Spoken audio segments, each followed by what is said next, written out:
Falcon's Flight sera bientôt le plus haut, le plus rapide et le plus long roller coaster au monde. Bonjour les coaster fans. Aujourd'hui, je vais vous parler du projet le plus dingue que l'on ait jamais connu jusqu'à maintenant dans le milieu des montagnes russes, le coaster de toutes, et je précise bien, toutes les folies. 4 km de rail, 250 km/h en vitesse de pointe, 185 mètres de haut, Falcon's Flight aura de quoi foutre une tarte au record de Steel Dragon 2000, Formula Rossa et King Dakar. Ce coaster annoncé en 2019 fait partie du projet de Six Flags Qiddiya en Arabie Saoudite. Projet englobé lui-même dans un immense projet de zone de loisirs, accompagné notamment d'un nouveau circuit de Formule 1. Ce coaster s'annonce donc être une innovation technologique prise en main par le constructeur Intamin. Pour ceux qui ne le sauraient pas, Intamin est un constructeur auquel de nombreux parcs ont fait appel pour battre les records de vitesse et de hauteur. C'est eux qui ont construit Millennium Force pour battre un record de hauteur, puis Top Street Dragster à Cedar Point une fois de plus pour battre un record de hauteur, et King Dakar, encore une fois, vous le savez bien, pour battre un record de hauteur. King Dakar qui aujourd'hui encore est maître dans sa catégorie. Mais bientôt, celui-ci sera détrôné, comme vous l'avez compris, par Falcon's Flight, encore une fois grâce à Intamin. Ce coaster peut se décomposer en deux parties. La première, classique, avec des éléments plutôt sensationnels, type méga coaster Intamin à la Conda par exemple, bonne vitesse, enchaînement d'airtime et de virages assez prononcés, pour ensuite gravir une des falaises environnantes et atteindre son point culminant. Après cela, le coaster s'annonce être une bombe de vitesse sans avoir d'éléments particulièrement marquants, à l'exception peut-être d'un long airtime qui ferait passer un Shambhala pour un kiddie coaster vu sa longueur et sa vitesse. On est donc là sur une bombe atomique du milieu départ qui donnera envie à de nombreux passionnés de prendre un billet d'avion direction l'Arabie Saoudite. Cependant,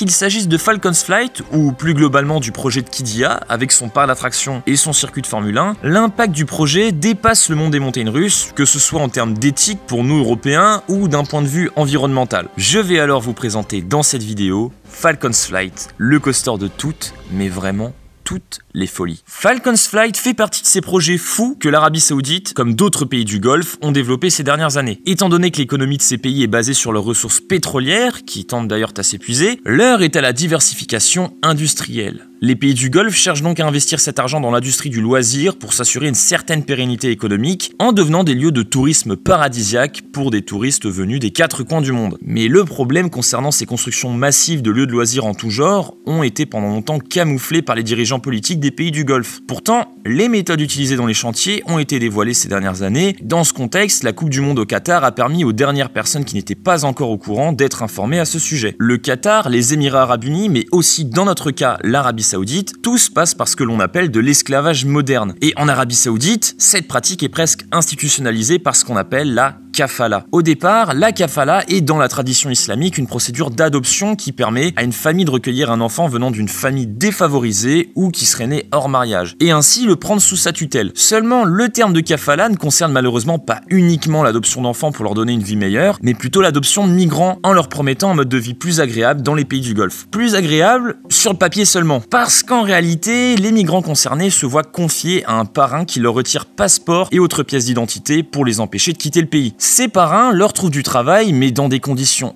inhumaine et très mal rémunérée. Des domestiques dans cette situation se plaignent des journées de travail de 12 heures sans pause et une rémunération proche de zéro. Ces migrants, très souvent venus de pays d'Afrique centrale, sont condamnés à être servants de familles saoudiennes sans avoir aucune possibilité de changer de lieu de travail. Et encore, ici je vous parle de personnes qu'on laisse travailler dans le pays. Mais certains migrants se retrouvent même expulsés de force dans leur pays d'origine, qu'ils avaient souvent quitté pour des raisons politiques. Amnesty International condamne d'ailleurs régulièrement ces pratiques de la part de l'Arabie Saoudite. Pour celles et ceux qui ne connaissent pas Amnesty, il s'agit d'une organisation qui se bat pour que les droits de chacun à travers le monde soient respectés. Ça concerne donc aussi bien le droit des migrants, mais aussi la peine de mort, qui au passage est toujours légale en Arabie Saoudite, mais ceci est un autre sujet. Amnesty regroupe donc plus de 10 millions d'activistes affiliés à travers le monde, juste pour vous dire à quel point ça pèse dans le milieu. Falcon's Flight et plus globalement Six Flags Qiddiya risque d'être, et est sans doute déjà, un lieu d'exploitation de migrants devenus des esclaves modernes. Le second problème avec la construction de lieux de loisirs en Arabie Saoudite peut se comprendre en une image.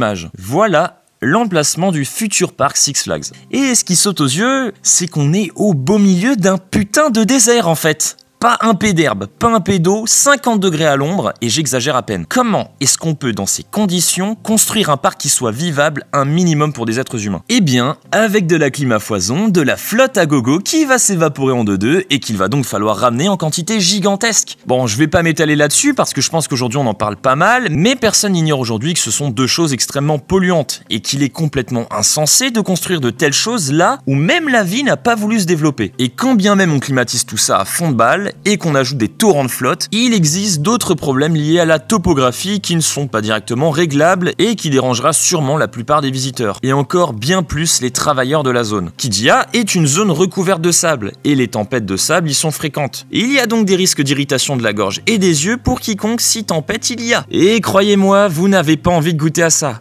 Encore plus si vous êtes à motherfucking 160 km/h dans Falcon's Flight. Et comme si ce n'était pas assez, quand bien même vous seriez intéressé pour aller faire ce futur coaster et découvrir ce parc, sachez que si vous faites partie de la communauté LGBTQ, vous ne serez pas les bienvenus en Arabie Saoudite, qui considère cette communauté comme déviante et les punit par la loi. Et quand on dit puni par la loi en Arabie Saoudite, ça peut vouloir dire jusqu'à la peine de mort, comme je vous l'ai dit précédemment. Donc déjà, une bonne partie de la communauté parc fan ne pourrait pas s'y rendre, et pas seulement la communauté queer. Je parle aussi des femmes. Sachez mesdames qu'en allant en Arabie Saoudite, vous renoncez à une grande partie des droits dont vous disposez dans votre pays de naissance. Bien que depuis peu les femmes ont obtenu le droit d'étudier, d'avoir un passeport, de voyager et de travailler sans l'autorisation d'un tuteur masculin, leur situation en Arabie Saoudite reste très inférieure à celle des hommes, sans parler de l'esprit misogyne encore fortement présent dans la société saoudienne. Avec ce que je vous ai dit précédemment, vous l'avez sûrement compris, ce projet ne m'attire absolument pas malgré la dinguerie coasterienne qui s'annonce. J'ai beau être passionné par les montagnes russes, il y a certaines limites que je préfère me poser pour être en accord avec mes convictions personnelles, quitte à ne pas faire quelques attractions situées dans les pays du Golfe. Pourtant, au-delà de mon avis à ce sujet, il faut aussi être objectif quant à l'aboutissement du projet, qu'on soit hypé par celui-ci ou non. Et à ce niveau-là, et même si les travaux ont déjà bien avancé, je suis comme beaucoup de passionnés curieux de voir comment Intamin et les autres entreprises qui travaillent sur le projet vont s'y prendre pour éviter toute surchauffe des roues, sachant qu'on est en plein désert et qu'on est sur le coaster qui se veut être le plus long et le plus rapide du monde. Donc autant vous dire que les roues ne vont pas être ménagées. Quand on sait qu'à son ouverture en 2016, Taron avait tendance à perdre des bouts de gomme fréquemment en raison de sa grande vitesse en période de forte chaleur, et pourtant Taron ne dépasse pas les 120 km/h, et on est en Allemagne, qui n'est pas réputé être le pays le plus chaud du globe. Alors imaginez 2 secondes pour Falcon's Flight. On a toujours l'option de la clim, dont je vous ai déjà parlé pour la partie environnementale, mais franchement, 250 km/h bordel. Dans tous les cas, ça va être une usine à gaz. Concernant le coût de l'attraction, j'ai rien trouvé à ce sujet, et je vous avoue que ça s'annonce plus que faramineux. On sait que les Saoudiens n'auront aucun souci à le payer, mais d'un point de vue amortissement, sachant qu'on attend un parc d'attractions complet derrière ça, vous imaginez le trou que ça va faire dans leur portefeuille. Même si le complexe attire des touristes du monde entier, je doute qu'on atteigne un nombre annuel de visiteurs se rapprochant de celui d'un Disney World en Floride. Si vous retirez les personnes queer, et par-dessus cela plus de 50% de la population, à savoir les femmes, qui ne voudront peut-être pas toutes se retrouver dans un pays où leurs droits ne sont pas respectés, je doute qu'on dépasse les 10 millions de visiteurs par an, et de très loin. Et il faut clairement pas l'oublier, et je pense que c'est là-dessus que je vais conclure cette vidéo, contrairement des trips que vous allez organiser aux USA ou au Japon, les pays du Golfe type Émirats, Qatar ou Arabie Saoudite ne sont pas des pays où vous serez pleinement en sécurité. Aux USA par exemple, même si d'un point de vue politique vous avez le droit de pas être d'accord avec certains fonctionnements et certaines idées, quand vous y allez en tant que touriste, vous n'allez pas vraiment voir de différence avec le traitement que vous avez en France. Parce que ça reste un pays où les droits de l'homme sont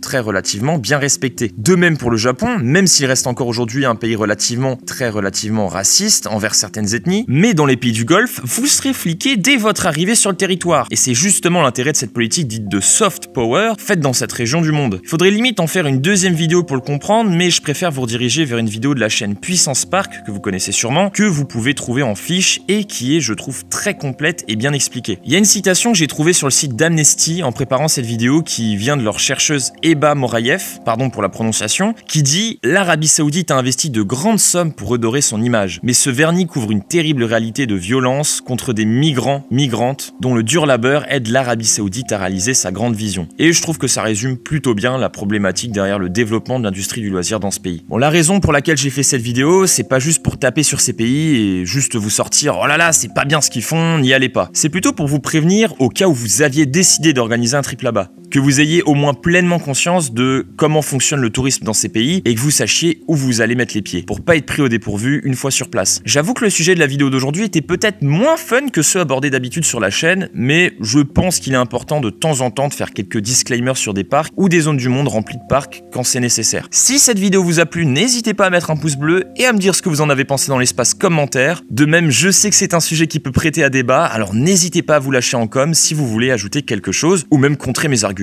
je suis toujours preneur. Quant à moi, sur ce, je vous dis à plus les coaster fans.